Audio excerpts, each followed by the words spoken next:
ଠାକୁର ଦୟାମୟ ସେ ଆସିଛନ୍ତି ଆମମାନଙ୍କୁ ଆନନ୍ଦରେ ସୁଖରେ ଦେଖିବା ପାଇଁ। କାରଣ ପ୍ରତ୍ୟେକ ବାପା ମା ଚାହାନ୍ତି ମୋର ପୁଅଟା ମୋର ଝିଅଟା ଟିକେ ଭଲ ହଉ, ଶାନ୍ତିରେ ରହୁ। ଆଉ ସେମାନେ ଯଦି ଭଲରେ ଶାନ୍ତିରେ ଆନନ୍ଦରେ ରହନ୍ତି ବାପା ମା ଖୁସି ହୁଅନ୍ତି।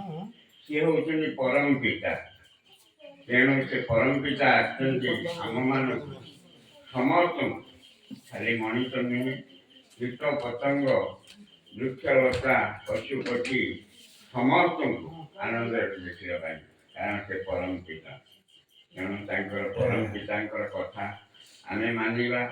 କାରଣ ଠାକୁର କହୁଛନ୍ତି ଯେମିତି କୁବେରକୁ ବାଇଗଣ ମଗାଯାଏ ସେହିପରି ପରମ ପିତାଙ୍କୁ ଆମେ ଯାହା ସବୁ ମାଗନ୍ତି ସେଇପରିକା କଥା।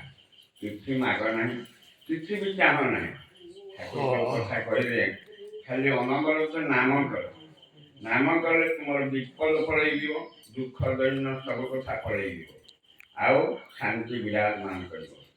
ଯେଉଁ କଥା ଠାକୁରଙ୍କର କଥା ଯଦି ସତ୍ ତୁମ ହୃଦୟରେ ରହିଲା, ଅସତ୍ ଛାଏଁ ଛାଏଁ ଦୂରେଇ ପଳେଇବ। ଆଉ ଯଦି ସତ୍କୁ ଆଶ୍ରୟ ନ ଦେଇ ଅସତ୍କୁ ତମ ହୃଦୟରେ ସ୍ଥାନ ଦେଲ, ସତ୍ ବି ପଳେଇବ, ଅସତ୍ ମାଡ଼ି ବସିବ।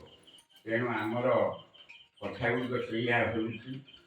ଯେଉଁ କଥା ଆମର ପୂର୍ବବର୍ତ୍ତୀ ଆଚାର୍ଯ୍ୟ ଅଶୋକା ତାଙ୍କର ଏଇ ପଞ୍ଚମ ପିଢ଼ିର ତାଙ୍କ ନାତି ଅବନୀକି ଡାକି ପାଖକୁ କହୁଛନ୍ତି, ଶୁଣ ଅବନୀ, ମୁଁ ହୁଏତ ଏ ସଂସାରରେ ନଥାଇପାରେ, କିନ୍ତୁ ସମୟ ଆସିବ ତୋର ବାବା ବା ବାବାଇଦା ବର୍ତ୍ତମାନର ଆଚାର୍ଯ୍ୟ ଦେବ ସିଏ ନଥାଇପାରନ୍ତି, ନ ଦେଖିପାରନ୍ତି, କିନ୍ତୁ ତୁ ଯେତେବେଳେ ମୋ ବୟସରେ ହେଇଯିବୁ ସେତେବେଳେ ଦେଖିବୁ ସବୁ ଲୋକ ଖାଲି ଠାକୁର ଠାକୁର କହୁଥିବେ। କିନ୍ତୁ ସେଇ ସମୟ ବି ଆସୁଛି ଯେତେ ଦୁଃଖ ଦୈନ୍ୟ ହତାଶା ଦୂରୀଭୂତ ଆଜି ପ୍ରତ୍ୟେକ ପରିବାରରେ ଚାଲିଛି, କେମିତି ତ୍ରାହି ପାଇବା। ଠାକୁର ସେଇ କଥା କହୁଛନ୍ତି, ତୁ ନାମମୟ ଦିନକୁ 45 ମିନିଟ୍ ନାମ କର। ଯଦି 45 ମିନିଟ୍ ନ କରିପାରୁଛୁ, ଆଚାର୍ଯ୍ୟ କହୁଛନ୍ତି 2 ମିନିଟ୍ ସେ ଠାକୁରଙ୍କ ସହିତ ଯୁକ୍ତ ହବ।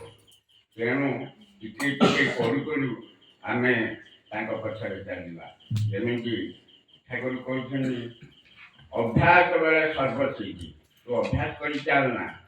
ତେଣୁ ଆମେ ଏଇ କଥାକୁ ବା ଆଚାର୍ଯ୍ୟଙ୍କ କଥାକୁ ଆମେ ପାଚେରୀ କରି କେମିତି ଚାଲିବା?